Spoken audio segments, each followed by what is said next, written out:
Welcome to this joint IOE WEC Digital Conference on Policy Priorities.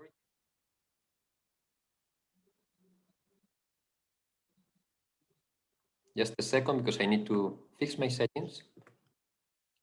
Very good. Okay. Which is on policy priorities for the road to sustainable job recovery. Well, I'm glad to announce that we'll have an important number of participants from different parts of the world. And we have also provided interpretation from English, French, and Spanish as we normally use.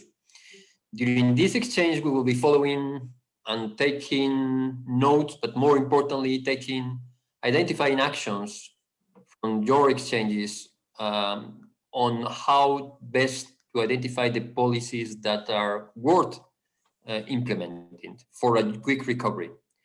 We will bring this to the panelists in the corresponding part of our agenda later today.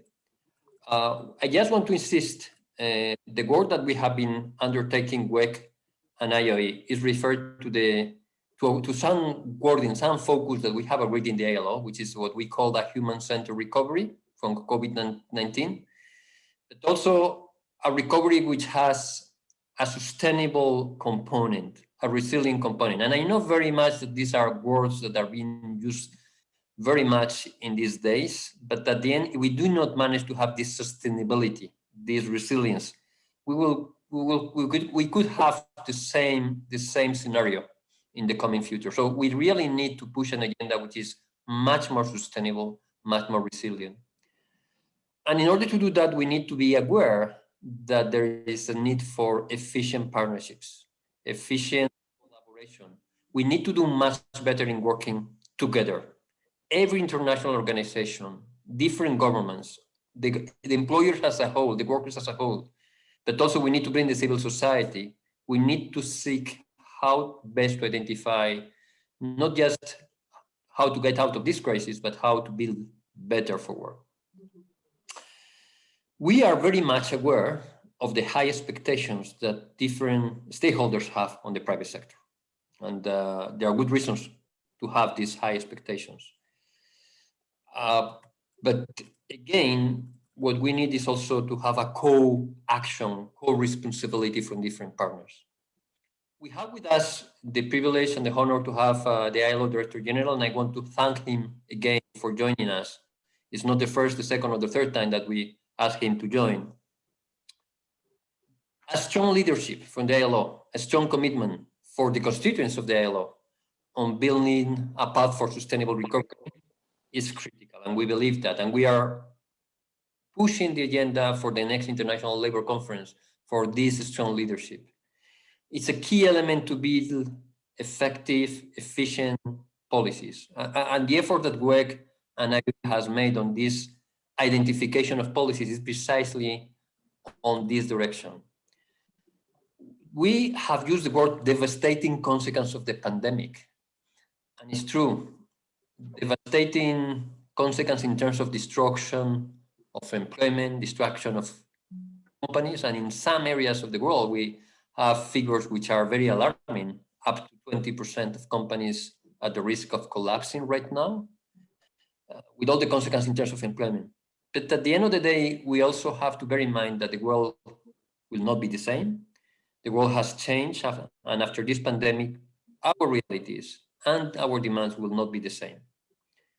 We need also to cope in a much better manner with issues like informality, the skills agenda, the digitalization, the diverse forms of employment, with the social protection system. It's a critical discussion that we'll have also during the ILC, the International Labour Conference.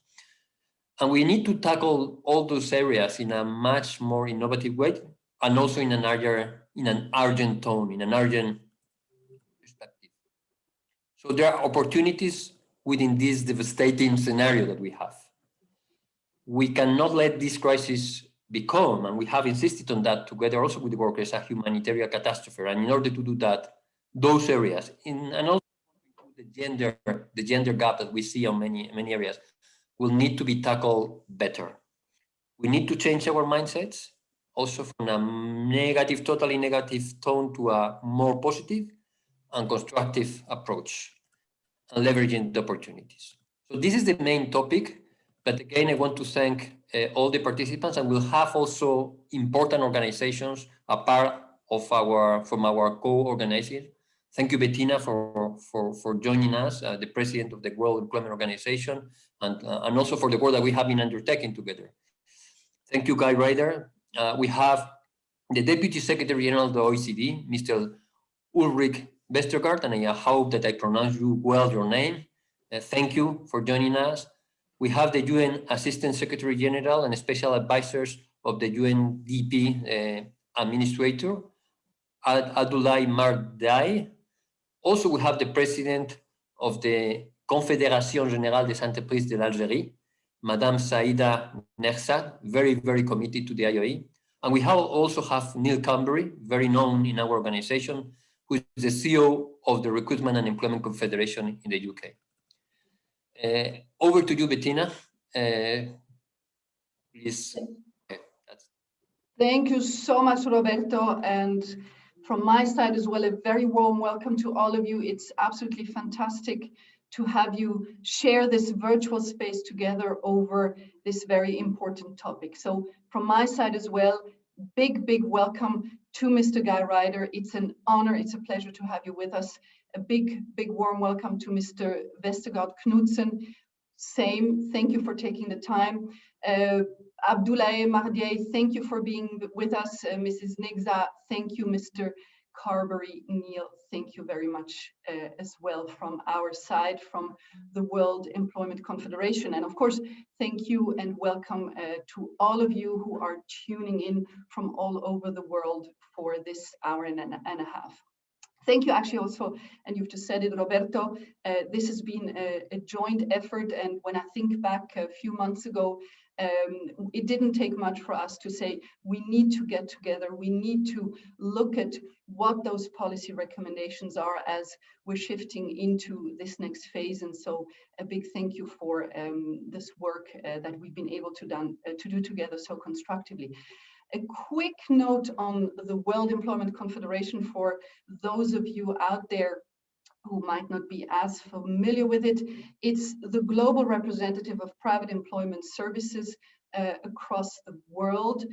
So the voice of anything that has to do with recruitment, with staffing, with agency work, but of course as well career guidance and skilling. We touch over 54 million workers across the world as they look and find their way to formal jobs through our services. Ladies and gentlemen, the recommendations, I would say, and the work and the time we're taking today are absolutely crucial. So much has been done. There's been unprecedented responses by governments to mitigate the first effects of the crisis, but it's really now, it's up to us to tackle and to look at all the different elements that need to be done. And this is what we're trying to do, of course, today by expressing those recommendations, by bringing together the key stakeholders and by seeing how we can bring innovation to the table, and also obviously the best practices that we've seen across the world. Our goal is clear. The involvement of the private sector is clear. We want to be there for an inclusive and job-rich recovery. So without further ado, Roberta, I would say back to you. Take us through this next hour and a half. I very much look forward to it. Thank you. So thank you very much, Bettina. Now, please, Guy, you have the floor. Before you take the floor, I just want to remind all participants that this is an exchange and we want you also to participate in this exchange. So please use the chat function and we'll bring the questions that you want to raise after the exchange between the panelists. Feel free for that. Thank you. Thank you, Guy, again.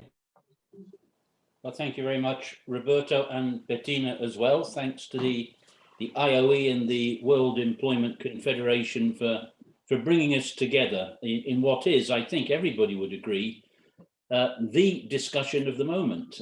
I mean, if there are other discussions going on, I think they are all overshadowed by what is the key issue of the day. I think this is particularly the case for the world of work, but this consideration goes beyond purely the world of work. How are we going to move forward from the absolutely cataclysmic catastrophe of COVID-19, a health crisis, a health emergency, which has become the biggest economic and social crisis, world of work crisis, that any of us can ever remember. And I want to firstly pick up on a couple of points which Roberto has already alluded to, which I think are absolutely important. I agree with Roberto. Whilst it is very difficult to draw anything positive from the experience of the last, just over a year, with 3 million lives lost, 255 million equivalent jobs destroyed last year. It's not been a good story. Poverty on the increase. We have to try to draw something positive, some sort of space to build back better, as the phrase goes. And that is going to require, firstly, that people come together in trying to construct the road forward. I want to particularly emphasize the role of the private sector. Our conveners represent key players in the recovery process. But at the same time, the world has got to come together. I always consider that the ILO is a place where tripartism, the cooperation of governments, employers and workers, intersects with international cooperation. It's one of the reasons why I am so pleased to be sharing this this platform, virtual platform, with my friends from the OECD and UNDP. We have to put these components together. And I worry at certain points that in addition to the very formidable objective challenges that stand before us, there are things going on in the world, which means it is not at all guaranteed that the world can come together in common purpose to build forward from this terrible crisis. And I think all of us, and I look to the actors at the ILO, of course, have also to really be very, very attentive to each other's views, try to construct something positive from our interaction. These are not givens. They will require the effort and the commitment of us all. Now, what about the issues? What about the substantive issues before us? Well, I've alluded to some of them. You will, of course, expect me to remind you all that this pandemic hit us shortly after the ILO concluded its centenary consideration about the future of work, and we adopted this very important centenary declaration for the future of work. It's interesting to look back at that experience and to ask ourselves, to what extent has the advent of the pandemic changed our thinking, changed our perspectives? And in some ways it has, but in other ways it has not, because many of the issues that we identified pre-pandemic are still very much with us. The issues of environmental transition, the issues of digitalization accelerated and accentuated by the pandemic, issues of demographics, etc. We also have to contend, and I think more so now than previously, with issues of inequality. I looked at the title of our meeting. I agree absolutely. We're looking for a sustainable job recovery, taking in those issues of resilience to which Roberto referred, but we have to have an equitable, inclusive recovery as well. And this is the intent of the parlance of the ILO when we speak about human-centered recovery. So where are we going to have to direct our particular efforts? Well, firstly, and on the basis of the Centenary Declaration, we simply have to manage change at work in a better way than we have been able to up until this point. The whole process of digitalization, the way under the force of circumstances, the world of work has had to adapt to pandemic conditions by the use of technologies, has dramatically changed the way production systems are working, dramatically changed the way in which many millions of people are earning their living every day. We have to think, I think, how much of this is simply a temporary reaction and how much of it is a permanent situation, which we will be able to embrace not by obligation, but by choice in the future. Now, most people, I think, and I'd be interested to hear the views of others, think that there is a permanent change that this pandemic has brought about. It's not simply a question of reverting to the status quo as quickly and to the extent possible. But if that is the case, I don't think we should delude ourselves to think that the conditions prevailing after the pandemic, the things that we have learned to do during the pandemic, will in and of themselves set the future course. There will be choices. We have to decide not only what we can do through the use of new technologies, but what we want to do. I'm sure we all see the advantages of remote working as we've become familiar with it. But I think we should not close our eyes to the fact that transition to remote working and the perspective that it might become generalized raises enormous new world of work policy issues, and they're very well recognized in the excellent background paper that's been prepared for this conversation. Now, there's one place, I think, where these issues can be addressed, and that's the International Labour Organization, because it is tripartite, because it is global. This cannot be a private conversation, not private in the sense that it is restricted to a few actors in the world of work, nor private in the sense that it is the business of a small group of countries. This has to be a global conversation. It has to be an inclusive conversation for precisely the same reasons that we're trying to generate an inclusive forward path out of the crisis. Now, these are things, as I've said, that the ILO is well equipped to do, not by itself, clearly with others in the multilateral system. I think there's a very important moment coming in the UN system mid-year when our Secretary General puts forward his report mandated by the 75th anniversary of the UN, the General Assembly, on his future vision for multilateralism and how it can serve all of the issues that we're struggling with right now. And in that, I know that he will be attentive to issues of equity and inclusiveness. One of the things, if anything, that we've learned from this pandemic is that it has brought to the surface and exacerbated pre-existing problems, deficits, lacunae in the world of work. It is not by coincidence or by accident that those who have been most hard hit by the pandemic are those who are already vulnerable, those who are already disadvantaged on labor markets. Informality, of course, is one reason for that, but so are the social protection gaps we have for other groups of workers. The dramatic situation today of young people already suffering high levels of unemployment pre-pandemic, who now face sometimes absolutely dramatic prospects on labor markets. And I could say the same for migrant workers, women, and others. You know, we are paying the price, not just we, people in the world of work are paying the price for the negligence and the failures of the past. And we have simply to catch up in that regard. This is part of what resilience means, if we understand that phrase as it really is meant. So these are the challenges ahead.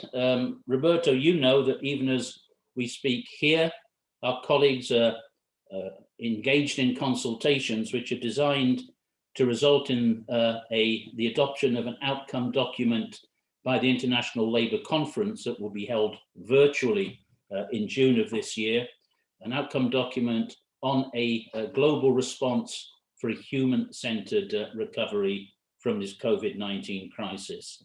And to put it in the simplest possible terms, this is part of the same endeavor that this conversation is addressing.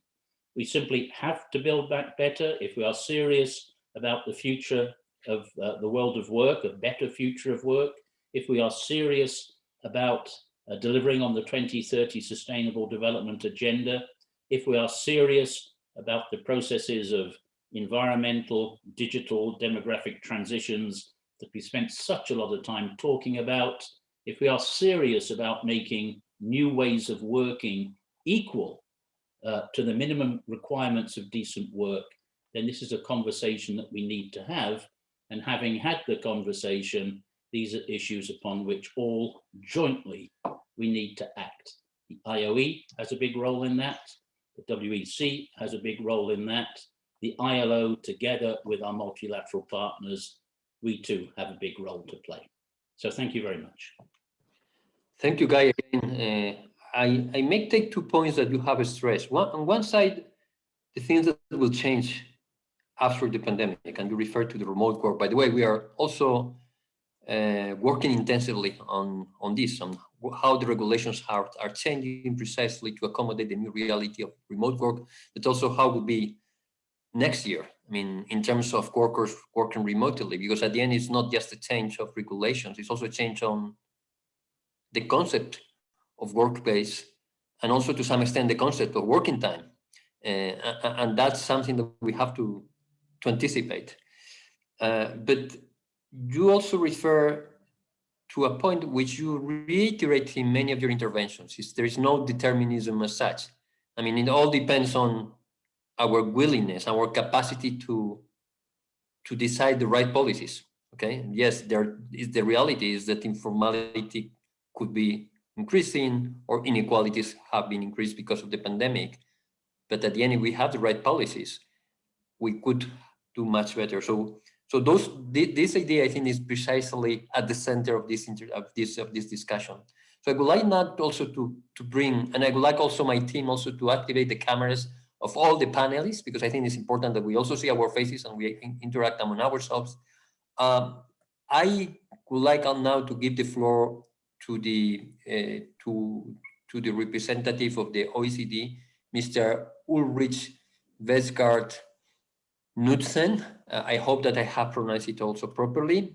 You have been taking your role of Deputy Secretary General of the OECD since 2019. We know how active the OECD has been also, not just on employment policies, but also on the skills area, on precisely the digital opportunities, but also on how the private sector can really engage better on a recovery. So precisely those are the areas where we would like to have your inputs. And how do you see the new policies on employment, but also on the digital opportunities and leverage that we can bring, also linked to the future of work, the new realities of work, and how we can bring better the voice of not just the voice, but the contribution of the private sector. The floor is yours, and thank you very much also for dedicating time for this exchange. Thank you very much for that kind and comprehensive introduction. And it is true, as it's already been said, that the COVID-19 pandemic has led, of course, to a public health crisis without precedent, at least outside wartime in a century probably. But more relevant for this event is that it also has brought about a deep economic, social, and employment crisis. And I'll just give you a couple of OECD figures to highlight this fact. In April 2020, a year ago, the OECD unemployment rate saw a dramatic 3 percentage point increase to reach 8.8%, which was actually at the time the highest in a decade. It has since declined a little bit, that's true, but it remains 1.5 percentage points above the level that we observed in February 2020, just before the pandemic hit. So the impact of the crisis is quite severe, but it's also a very uneven impact. Young people, as Guy Ryder just mentioned, are once again among the big losers from the crisis. OECD youth employment surged to 18.9% in April last year, and only partially recovered throughout the year to about 13.7% in February. So for new graduates, the prospects of finding a job are actually pretty bleak. Additionally, low-income workers, as well as workers in non-standard forms of work, have also been particularly affected by the crisis. For example, in the most affected sectors in OECD countries, non-standard workers account for up to 40% of total employment.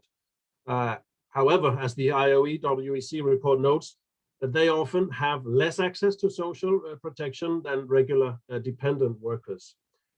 And then, of course, the situation is even worse in countries with the large informal sectors. Over 60% of the global workforce is in informality, and the vast majority of these workers, and again, a disproportionate number of whom are women, lack adequate education and are in developing and emerging economies. So the pandemic stands to worsen this situation, impeding and possibly even reversing the collective progress that we have made towards the transition from the informal to the formal economy. It will be, as you all know, some time before immunization is widespread.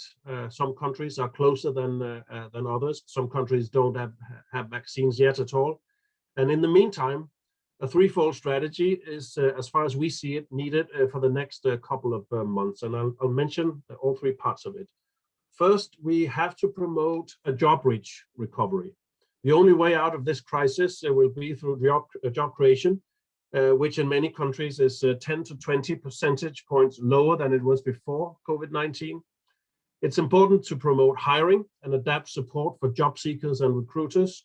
For those that have lost their jobs or who are on job retention schemes, opportunities for training obviously will be absolutely critical.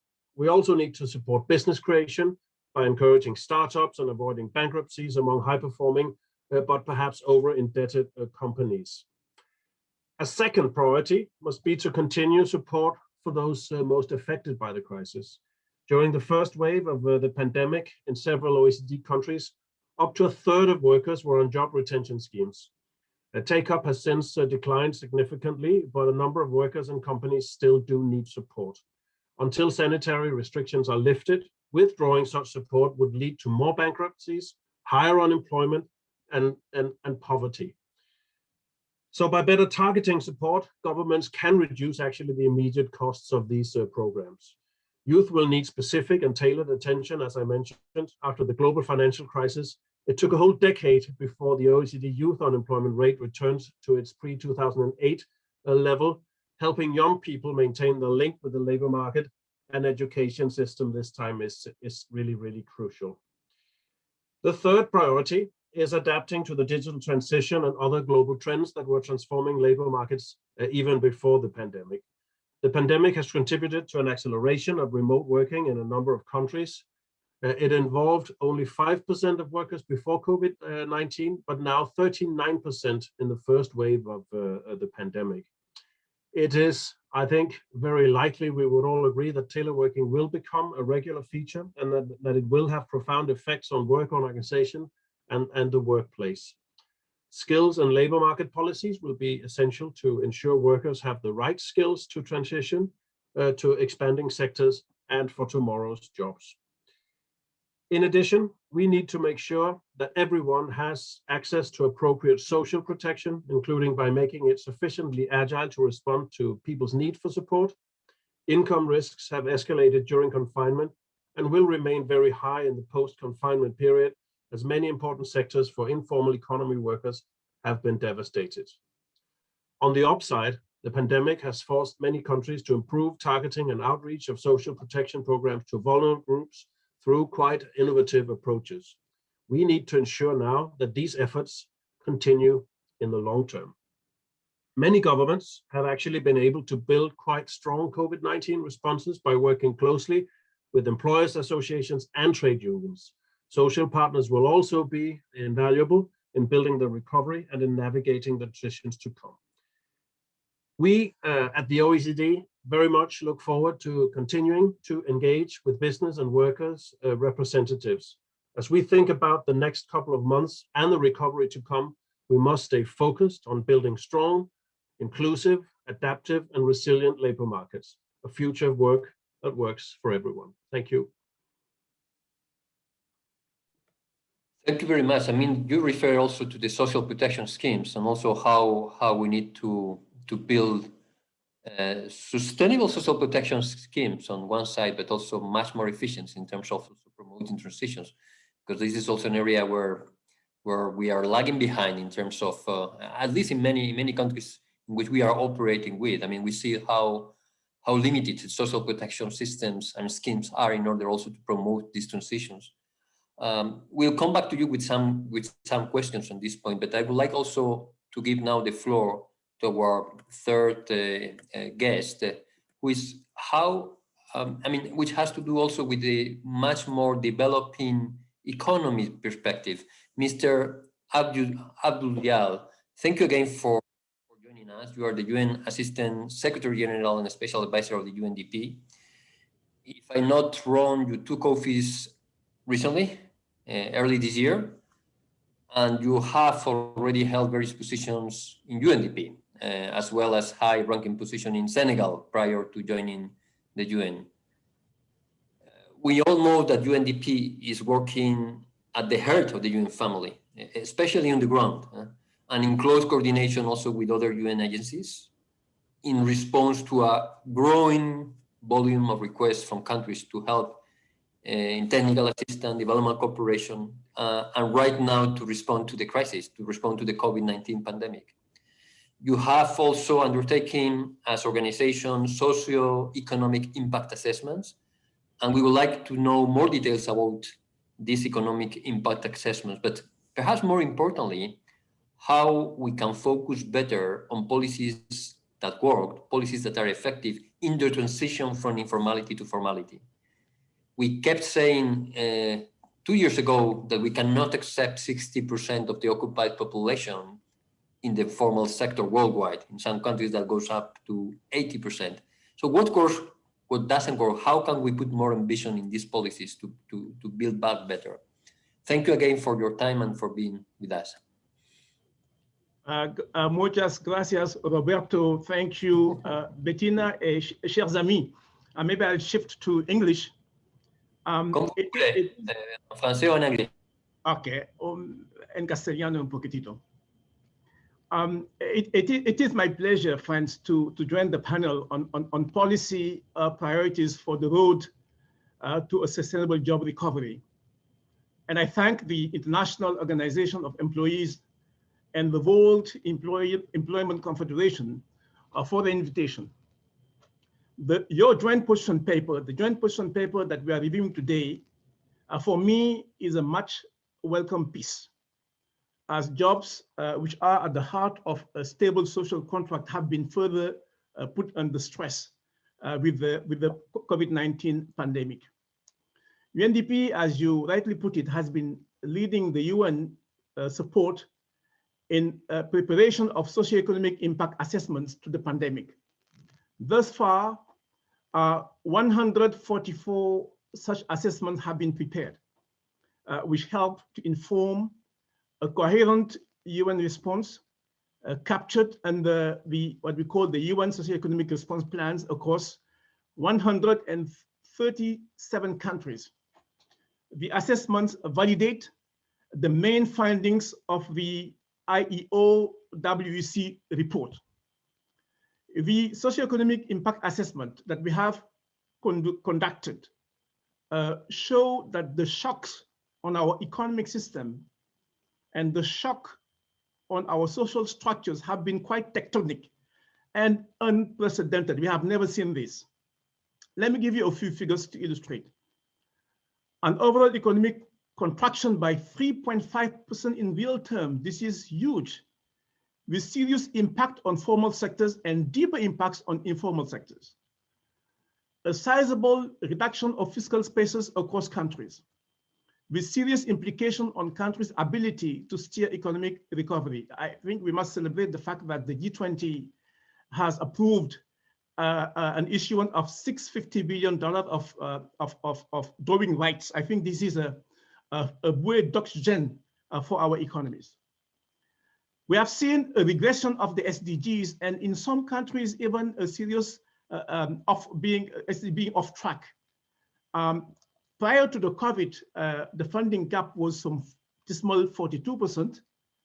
Post-COVID now, we have jumped to some 70% gap in funding.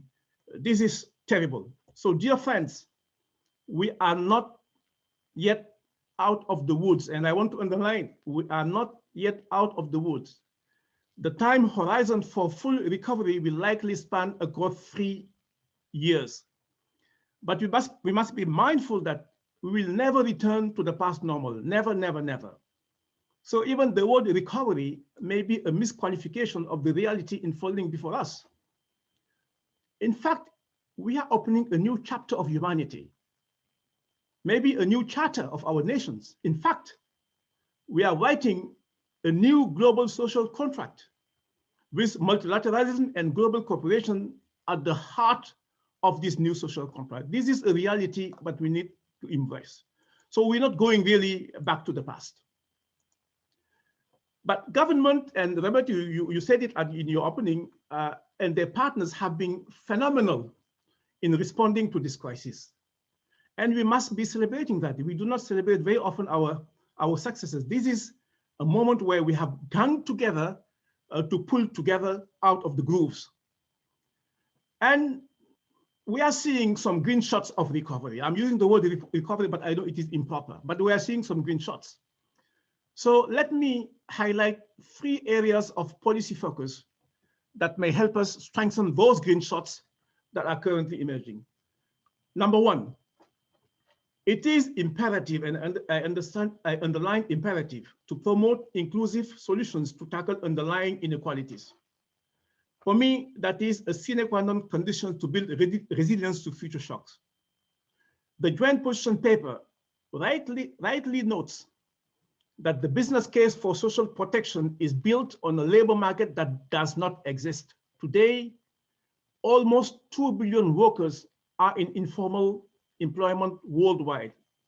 Yet, many of the initial policy measures that we have taken on the impact of the pandemic have focused on social assistance and social insurance, benefiting mainly the formal sector. If there are no course corrections with greater inclusion of the informal sectors, the implications will be disastrous, including social disruptions. And frankly, we are already witnessing evidence of such disruptions, and it will be augmenting. Secondly, we must seize the moment to now propel a just transition to greener economies and hence greener jobs. It is clear from recent economic analysis that existing investment in recovery are still going to promoting the economic status quo, with relatively little finance going to recovery. Yet this is a moment, right? Guess what we have to, it's a once in a generation opportunity to transform the current dismal trajectory of development and of finance. So let's seize this moment. We must continue to encourage government to align their recovery efforts towards financing nature-based jobs. Thirdly and lastly, the pandemic is making digital work modalities as the default, a default that may likely be the future of the new normal that we are building. Governments are rapidly increasing their use of digital, creating opportunities to deliver more responses and effective services to citizens. Digital transformations will be key to reversing the economic and social damage from COVID and accelerating progress towards the SDGs.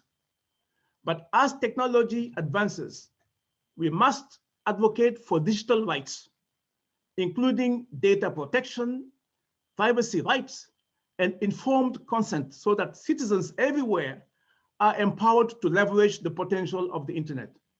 Dear friends, let me conclude by saying that this joint position paper by the International Organization of Employers and the World Employment Confederation is a very timely and powerful contribution to our collective arsenal to set our societies and economies on a sturdy path to build forward better, with the understanding that we are only as strong as our weakest link.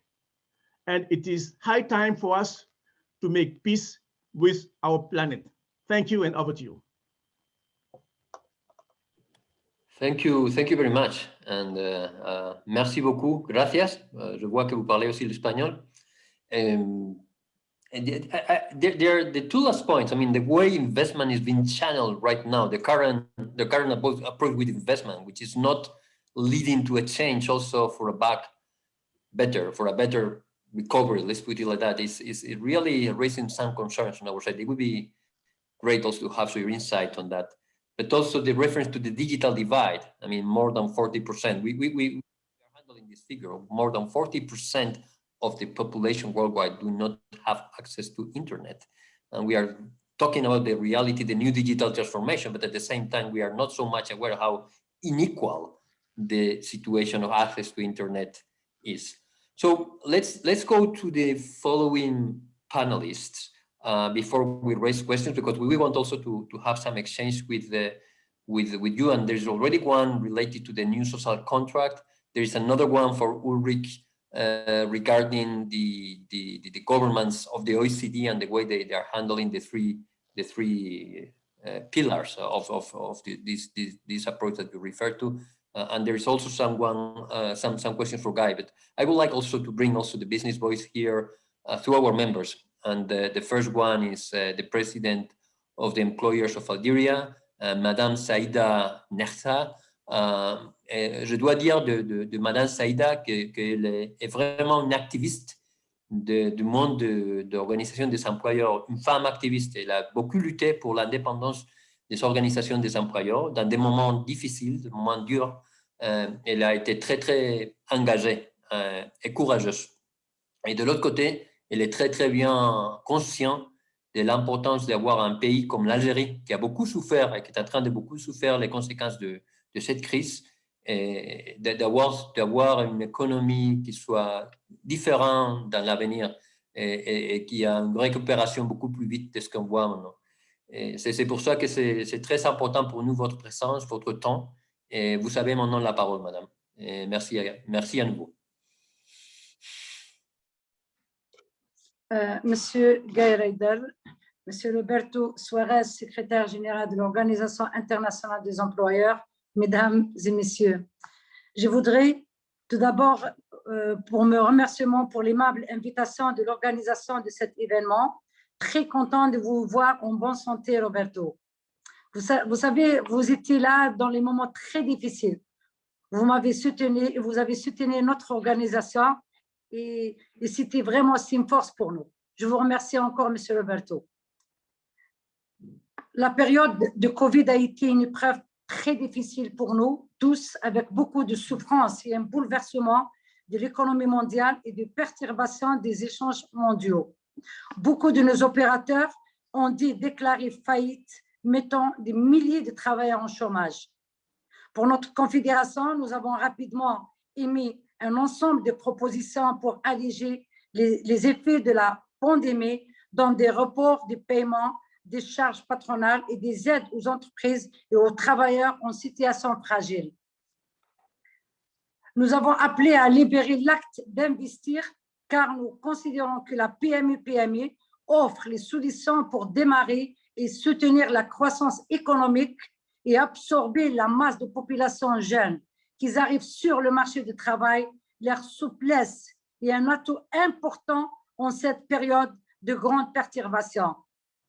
L'Algérie a un besoin énorme en création de la PME et les TPE. Le gouvernement, dans le cadre du plan de relance initié par Monsieur le Président de la République, Abdelmadjid Tebboune, a lancé plusieurs initiatives, dont la création des ministères délégués au profit de la partie de la petite entreprise, de l'économie et de la connaissance de start-up. Une formation spéciale a été dispensée au profit des diplomates qui seront installés dans nos ambassades dans un objectif d'attirer les IDE et booster les exportations de pays hors hydrocarbures.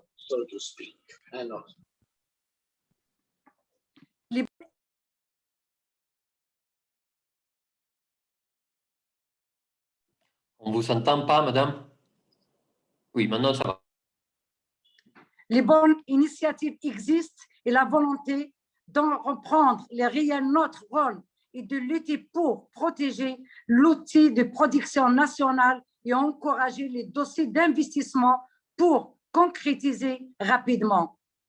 Nous sommes satisfaits d'enregistrer une plus grande écoute du ministère de l'Industrie et l'Agriculture et du Tourisme qui ont impulsé de nouvelles dynamiques basées sur le dialogue et la sincérité en vue de lever les contraintes qui rencontrent les opérateurs économiques et d'asseoir des mécanismes pour une plus grande transparence dans le traitement des dossiers, la sauvegarde et l'encouragement de l'outil de production nationale et le soutien des opérateurs exportateurs contribueront à coup sûr d'intensifier l'économie nationale et impulser une croissance économique plus ferme.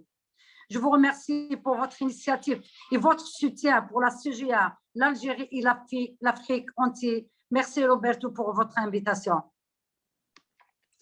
Merci beaucoup, madame. Je pense que vous avez fait référence à précisément votre engagement avec différents ministères.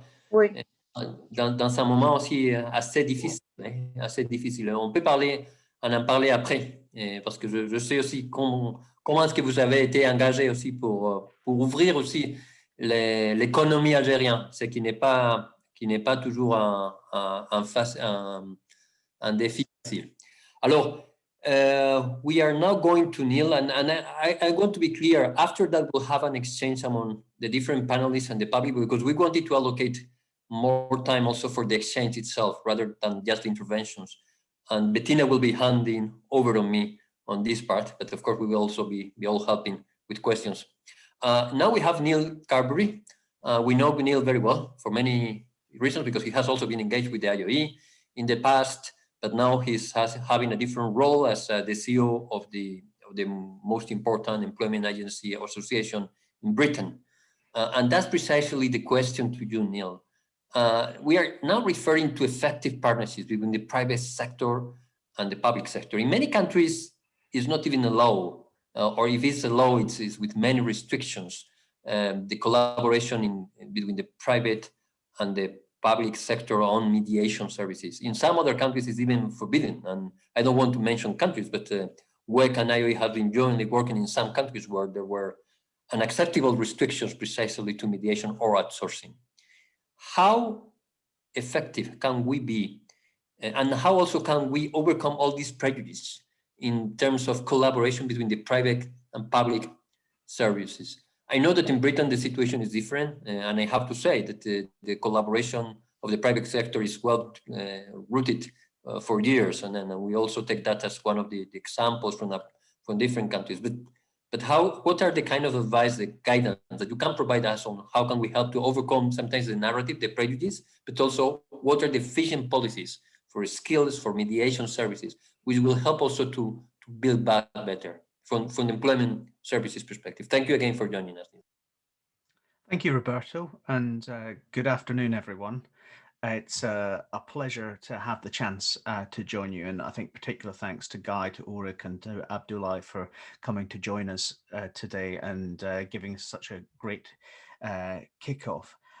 Thinking about your question, Roberto, earlier this week in the UK, there was a piece in the Financial Times by Sarah O'Connor, a journalist who's spent a lot of time thinking about how people work. And she said that, often policymakers' assumptions about the labour market are lazy and imprecise. They're rooted in an understanding of the labour market that carries its roots from the beginnings of our movements, the employers' organisations and the trade unions, and we've seen a lot of change, not just out of the pandemic, but for many years before that. And I think the first and most important thing is to get the debate as quickly as possible onto people's lived experience of work. And when you do that, I think that's a challenge. It's a challenge for social partners at the enterprise level. It's a challenge for representative organizations. It's a challenge for global organizations like the IOE and the WEC. And it's a challenge for public authorities from local labor exchanges right up to the ILO. But the first principles that we can adopt about how we begin to have a debate about workers' lived experience is that we look at the data that is now being thrown off by our labour markets globally. It's beginning to be clear in many labour markets that perhaps our problem after this will not be job creation. It will be getting the people to where the jobs are. We've already heard about the growth of the low carbon economy. We know in many countries about the shortages that we've had in IT and technology skills. We can see the forming of new labour markets. We've just had a major Supreme Court case in the United Kingdom dealing with the employment status of drivers for Uber. When we look at all of these things, first and foremost, new technology does not necessarily mean that the fundamentals of the employment relationship have changed. New industries need skill pathways similar to the ones that we developed for the industries of the previous century. We have a bigger issue than ever before. Others have mentioned it, with getting young people to the right place to start their career, and to debate, as the report, which is excellent in so many ways, points out, the balance of responsibility there between the individual, public authorities and government. But all of this is a shared endeavour.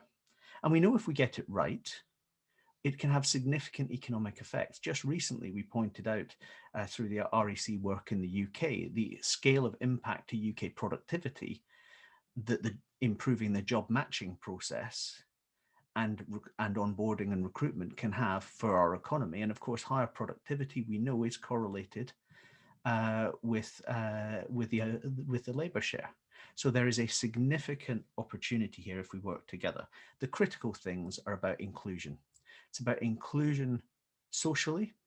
We've talked already on the session today about having a discussion about how we include people in social security support and how we change social security support to reflect that diverse form, those diverse forms of labour, which we know are so important to both high employment rates and bringing people out of the unorganised economy. But it's also about digital inclusion and giving people the skills they need for the future.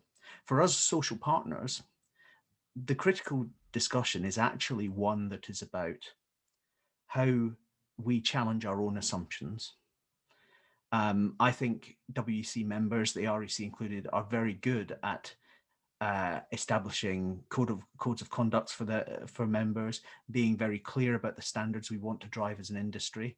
And I think as a whole in the private sector, our step up is about sustainability. It's about carbon sustainability, it's about social sustainability, and it's about thinking about the long-term interests of growth in our companies. And in doing that, I think we can meet civil society, trade unions, public authorities halfway, because at the end of the day, we all exist with the same license to operate from our publics in whichever country we are, which is we're here to make life better.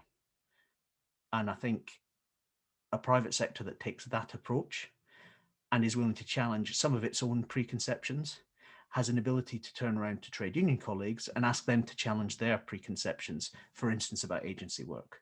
And I think for that reason, others have said it, Guy hinted at it, no one would have wished for the pandemic. The losses globally in my country and in many of yours have been heartbreaking. But perhaps there is an opportunity here, as we did after tumultuous moments in previous years, to build something that really moves us forward. And I'm really excited that the IOE and the WEC have taken a leadership role in doing that. Thanks, Roberto. As to you, Neil, I take this wording that is job is perhaps not so much about job creation, about getting people where the jobs are.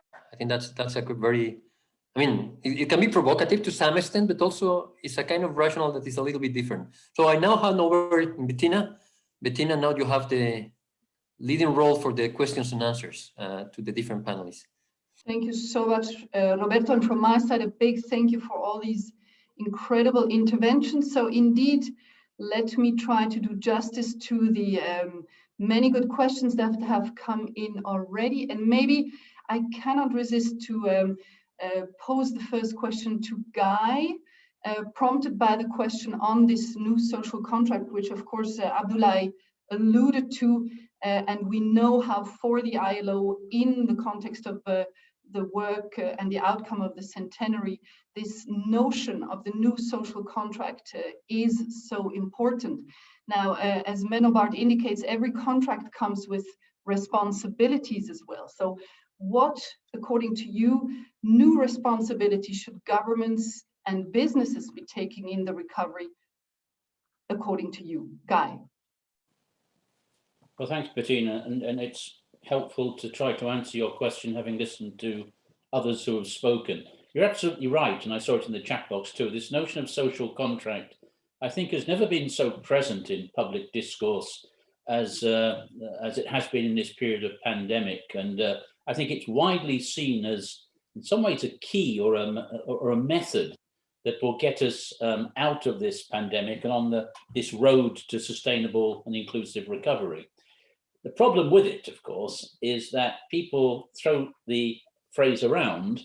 They much less frequently say what they mean by it. So I'll tell you what I think it might mean. As you said, contracting to something means being a part of agreeing a certain course of action and signing up for it. So the first thing about contract is that it requires agency. It requires agency not just by government, but by the general population and those who represent the population, therefore employers and workers organizations. So we're straight back to the notion of tripartism. So that's the first thing to say, and it is very important that we listen to each other. I follow Neil when he talks about the need for all of us to challenge our deeply ingrained assumptions and sort of default settings, which have perhaps been with us for a very long time, which are not irrational. I mean, they're there for a reason. They're there because people defended legitimate interests at a certain point of time. And let's be honest, in current circumstances, are somewhat reluctant to let go of those certainties because there's a great deal of uncertainty out there. So somehow, when it comes to the social contract, and this is my answer to your question, we've got to instill confidence in each other about our intentions. And I regret to say that in many respects, levels of confidence, like in many respects, is low in our societies and in the world of work right now. So I would say that notion of contract has got to be built up through that build-up of confidence between the different parties. And then I think we have to say, as others have done, that what we're all about is creating something better, something sustainable, something inclusive, something more equitable, please, because there is an enormous feeling of injustice and unfairness out there. And I think the pandemic has brought that to the surface. So I think that's what I sort of understand at this point by what a social contract really means. But we need to give definition and form to it.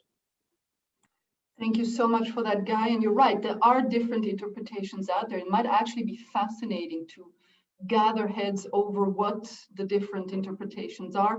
You mentioned confidence, clearly trust, one of the big elements. And you're right, how can we, and I'd like to quote Abdullah here, build forward better, not build back better, but build forward better indeed, you know, without trusting each other and also trusting the ability of each other to, well, look at new options, look at innovation, you know, not just assume that all or many come to the table with that old way of thinking and those dogmas, if I may say so. So thank you for that. Let me continue by picking up the questions that have already been posed across the channels, and of course we encourage you to pose more.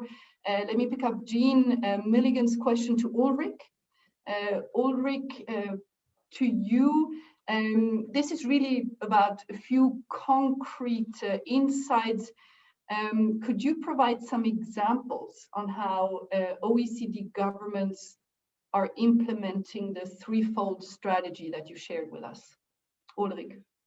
Yeah, thanks, Jean, for that question, and Bettina for moderating it. I'll try to answer it and also maybe pick up on another question in the chat box on what's going on beneath the surface. We may get back to full employment, but it's a different economy.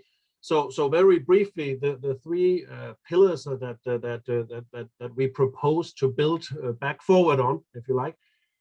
One is the jobs rates recovery, and there I think perhaps the most historic example is the stimulus package by the Biden administration. Really, in terms of macroeconomics, this is a historic experiment. We've never seen stimulus packages of this size, at least not outside the wartime over the last century. So in terms of going for a jobs-rich recovery, that is certainly a prime example.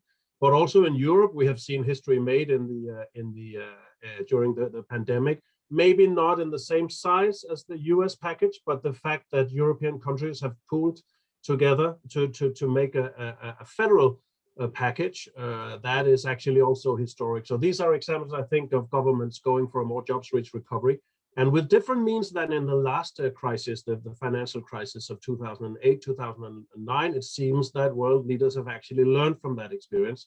The second one is about not withdrawing support too soon. And that links up to the other question in the chat about what's going on underneath the economy, because I think most governments agree and are also acting upon the assumption that since this is not actually a demand-driven crisis, this is a supply crisis, because we've had to shut down the activity, not because of lack of demand, but because of a sanitary crisis. This means that we can also see the end of it, and I'll come back briefly to the inequalities in this. But in the rich countries, there's an opportunity to come back quickly. So we will have to keep those measures there. But when I talk about targeting the measures, it's also because at some point we will have to withdraw that support, or we will have to make that support. As I say, I come from Denmark, where we like to say we will support the workers, but not the jobs, because this new economy will be an economy with different jobs. There will be a transition, as indicated in the question to me in the chat. There will be a movement from certain sectors to other sectors. We will not get back, I think, to full employment as we saw before in tourism sectors, in airline industries and so on. But the tech and the digital sectors are booming. So we have to protect, maybe not the jobs that are not viable in this new economy, but we have to protect the workers, and we have to retrain them, upskill them, reskill them. And then the final one, that's the one I'm really worried about, actually, the third pillar I mentioned, which was the digital transformation. My fear is that we will learn the lessons from the last crisis, that globalization, we can give globalization a bad name if we do not distribute the benefits from globalization more evenly. I think we've learned that. But now the issue is, will we also be able to distribute the benefits from the digital transformation evenly? The two mega trends, digitalization and globalization, are actually similar in more ways than one. I believe that they are both great motors for more jobs, for more employment, for more growth, but none of them automatically distribute the benefits evenly. That's a political task, and we probably didn't quite live up to that task in the aftermath of the last big crisis. Now, ahead of us is a big task on digital transformation. We need to get connectivity for all. It has to be affordable. It has to be fast, and it has to be reliable. I think that is a lesson, that an indirect lesson, you could say, that we probably haven't given enough attention to. Sorry, I've spoken too long, but I've answered at least 4 questions. No, and thank you for that, Ulrik. Indeed, I have to reassemble, but absolutely. And let me actually pick up the one cue you said. We need to protect the workers, not the jobs. I know not everybody sees it entirely this way, but this protection element, and of course social protection element is one. All of you know, you've seen it. We're not the first ones, and we have to continue to shout it out loud how important it is to start focusing and creating and building forward better around that social protection element. So I'd like to pick up the one question from David from the Ethiopian Employers Federation, who asks the questions around, and it's a question to you, Abdoulaye, by the way, and I would say, with the visibility and the knowledge that those socio-economic impact assessments in a good 75% of the countries around the world, as you said, have shown to you. So, how do we make sure in the context of the needed social protection that will actually get the finances for that, really? And are there any good examples that you see from your assessments that give us hope on just using existing best practices? Over to you, Abdoulaye. Backtrack, because I was listening with fascination to the questions and answers so far, and I see the common thread. And if you would allow me, I would even start by putting a footnote on the great answer that that Guy gave us on the social contract. You'll see that they're all linked. In fact, what the ontological moment is telling us is that we need to shift from profit to purpose. That's the new social contract. Our way of life is built on maximizing profit or maximizing utilities. And we are seeing that it's a fair game. We are hitting the wall. So the shift of mind is from profit to purpose. That's what I mean, the new chapter that we are opening. We are being a purposeful people, not a profit people. And that it allows me to come back to the excellent question of David. How do you reconcile COVID moment and elections? And we're seeing it in Africa. I'm seeing we UNDP are organizing, supporting a lot of elections, and people are telling you, you guys are crazy. How can you do elections in COVID? Precisely, it relates to the new social contract, the will of the people. And by the way, you're right. Ulrich, you're right. We're not saving the job. We are saving workers. We're not saving workers. We are saving people. What people, I looked at the elections in Benin, in Cote d'Ivoire. People are telling us the will of the people is more powerful than the pandemic. I want to vote. My vote matters because I want to build my future. Pandemics or no pandemics. Guys, colleagues, this is powerful. The world is changing. We look like, je ne sais pas si vous, je vais me retourner en français, si vous avez lu Monsieur Jourdain de Molière dans le bourgeois gentilhomme, il faisait de la prose sans le savoir. We are doing the same. We are doing prose without knowing it. We are opening a new chapter of the world where the will of the people will not be defeated. So we have to support the will of the people. So to come back to you, finance or not finance, if we don't support the will of the people, we are in trouble. So this moment is showing us the way forward. The people matters. The people is at the center. Let's reconcile the people with the people and the people with the planet.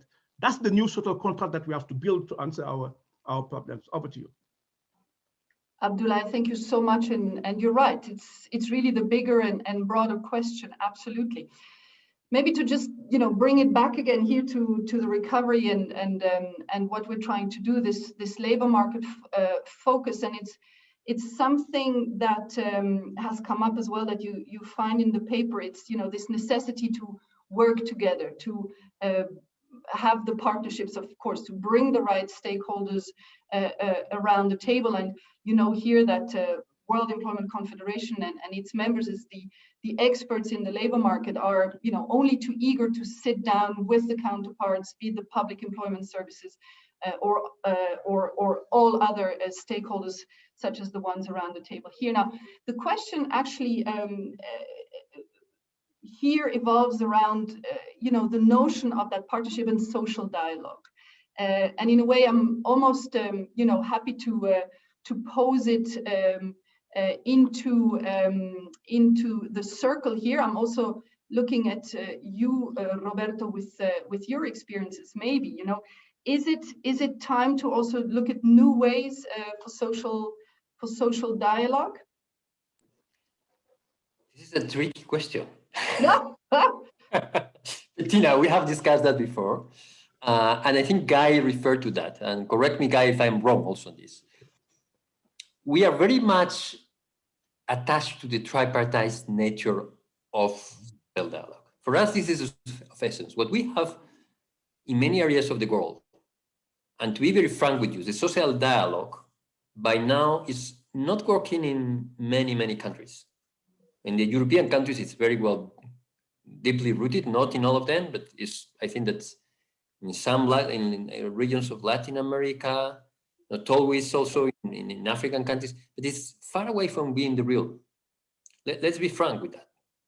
And the reasons why it's not always working, first of all, you need capacities from the employers and workers.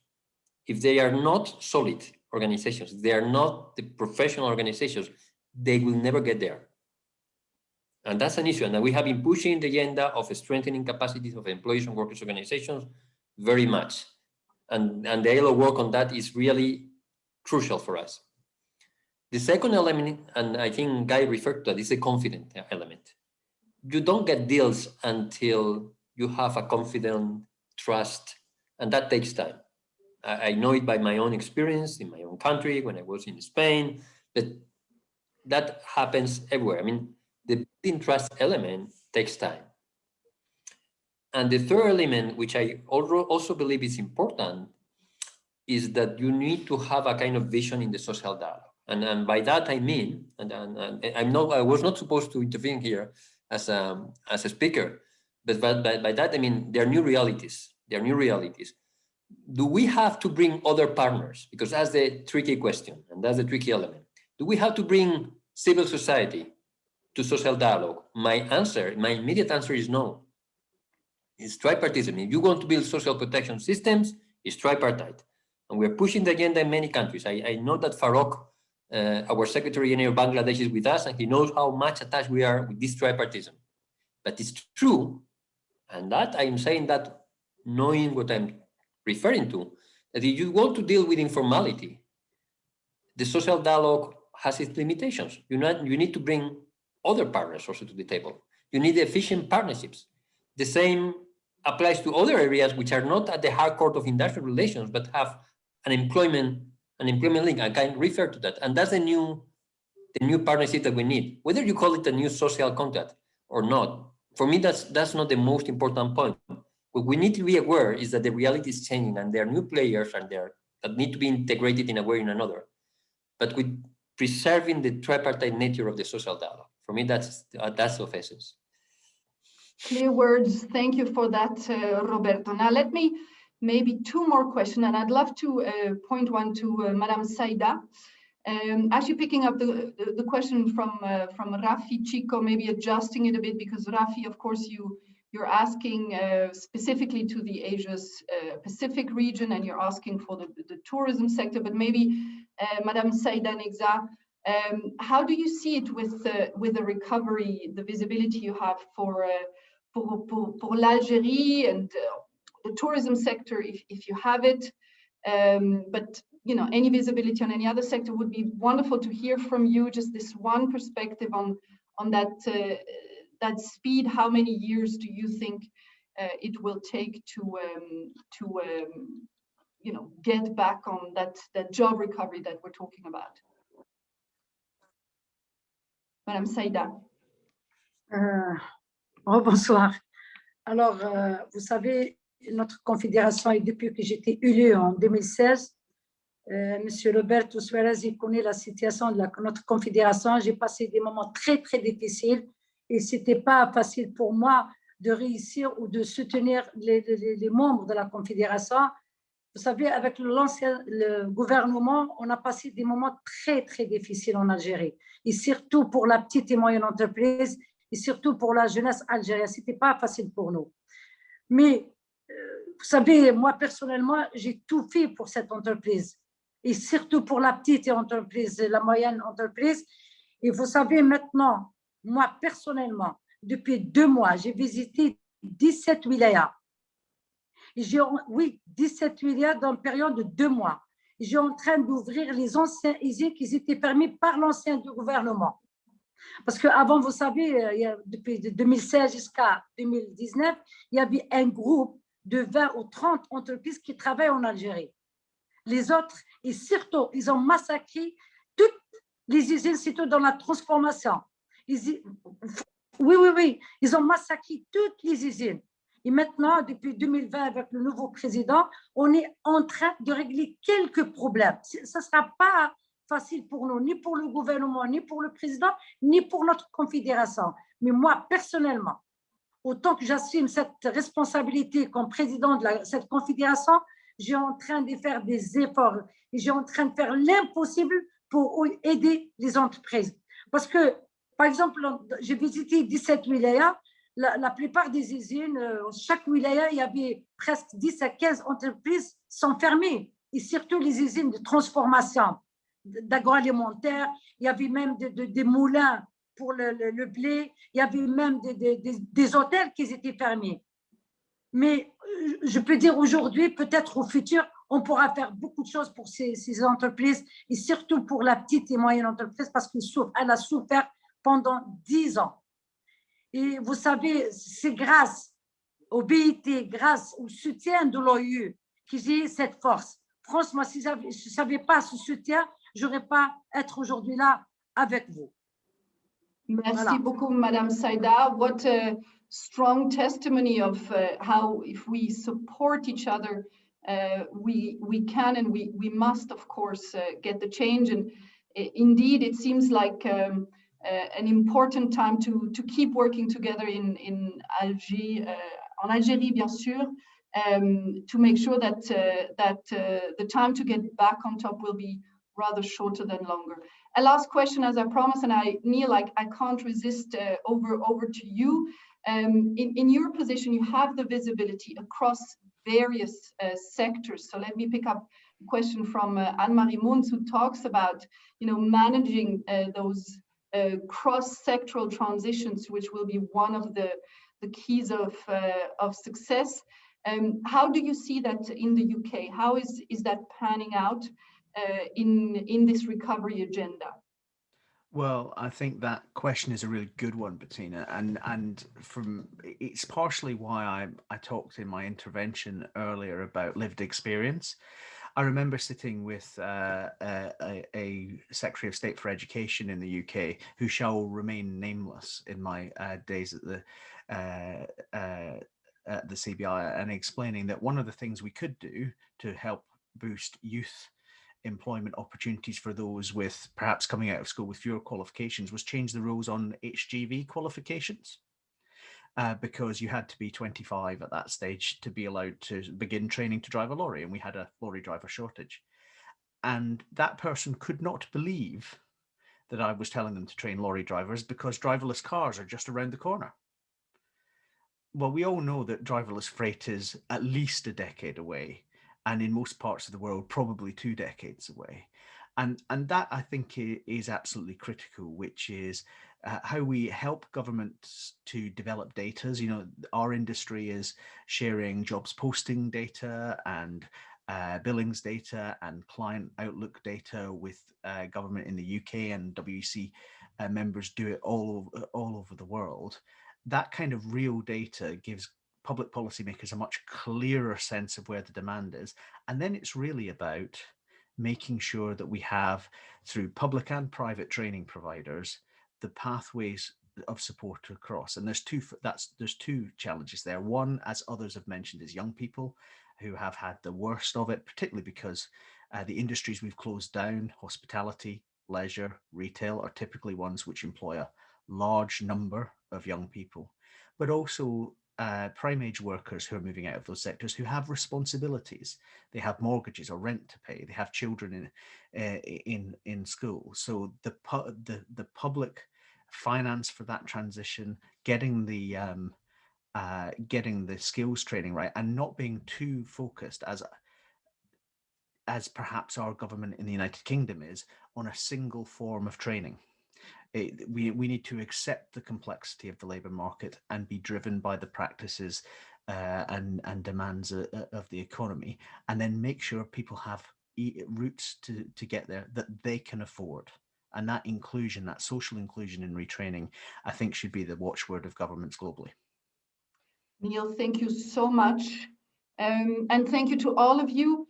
We've come to the end of our Q&A session. There are still questions, we will address them, but for now, Roberto and Denis, back to you to take us through the closing remarks. Well, thank you, Bettina, and thank you, Guy, Ulrich, Saida, Abdullah, and Neil for your contribution, also for staying here the whole time. I know that your agenda is very, very busy, so we really appreciate the effort to be with us.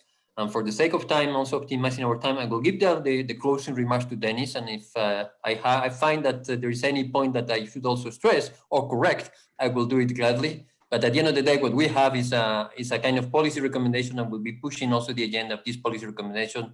That's what matters. And thank you again for engaging with us.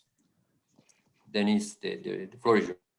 Thank you very much, Roberto. And of course, I will start with thanking you and the IOE for co-organizing this event with the World Employment Confederation, and thanking all the high-level speakers that we managed to bring together today.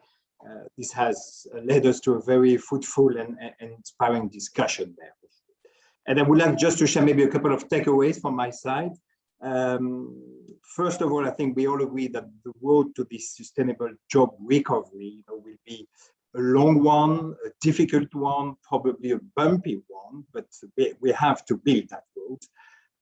Clearly, because the COVID crisis has accelerated, many trends that actually have been there, for a while in the world of work, and some of them might be good ones. If you can think the speed at which some companies and organizations have adapted to this new reality, have moved to a more digital way to operate. I think you can see that as a great set of the crisis, diversification of forms of work, remote working also for many people has been seen as a good and new development. But of course, we have to be aware of the worst impact of the crisis, and they have been mentioned, polarization of the labor market, rising inequalities, the rise of informal work, the impact on youth employment, which has been terrible. So we have to be aware of that, and we have, of course, not only to be aware, but to act on that. And I would like to reflect on what Guy Ryder said, that to build this road to recovery, we need to come together. That's the only way to move forward there. And I would say, building this road, we need to keep in mind a couple of characteristics. So this road must be inclusive. Fully agree there. It should be supportive on transitions, and it should be innovative. It should be inclusive. Well, it has been said, nobody can solve the challenges we are facing today on its own, whether international organizations, whether the employers, the private sector, whether the trade unions. No, we need to come together. That's very important.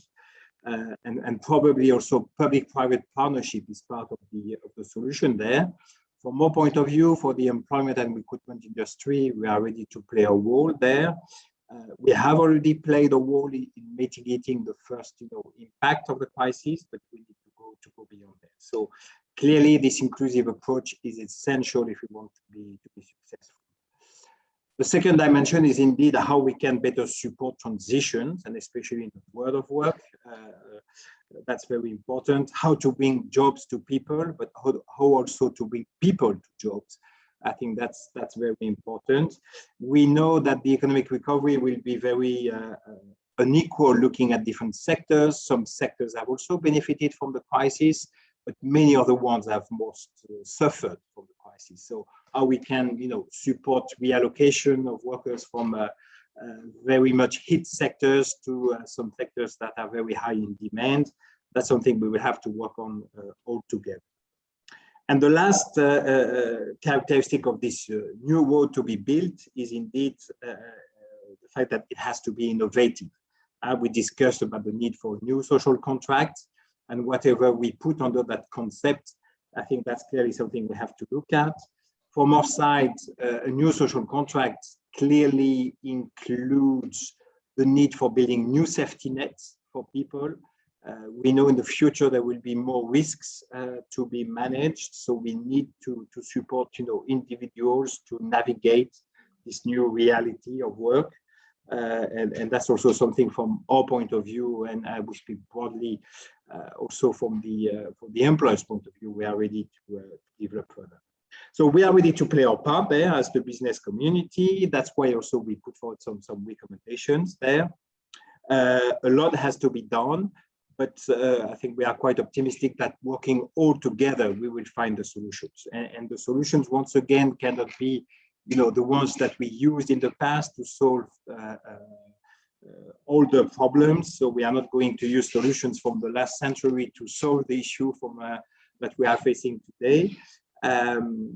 The new normal is there also. I don't think we should wait, for discussing the future of work any longer. We have enough on the plate now to deliver on that. So of course the recommendations from the ILO will be very much used, but we have to start here and now to implement this new social contract, to start building this road to a sustainable job recovery. So let's all work together on that. And thanks again for your attention.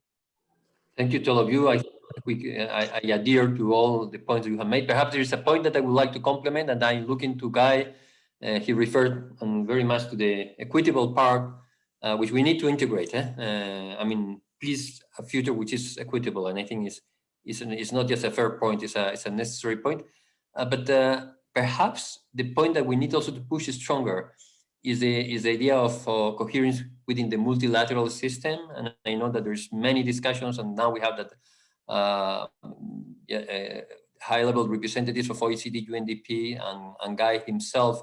This is a call also where we need also to push and to contribute as private sector also, that this coherence between different UN agencies, but also international organizations, is just strengthened in the coming and short term. That's absolutely necessary.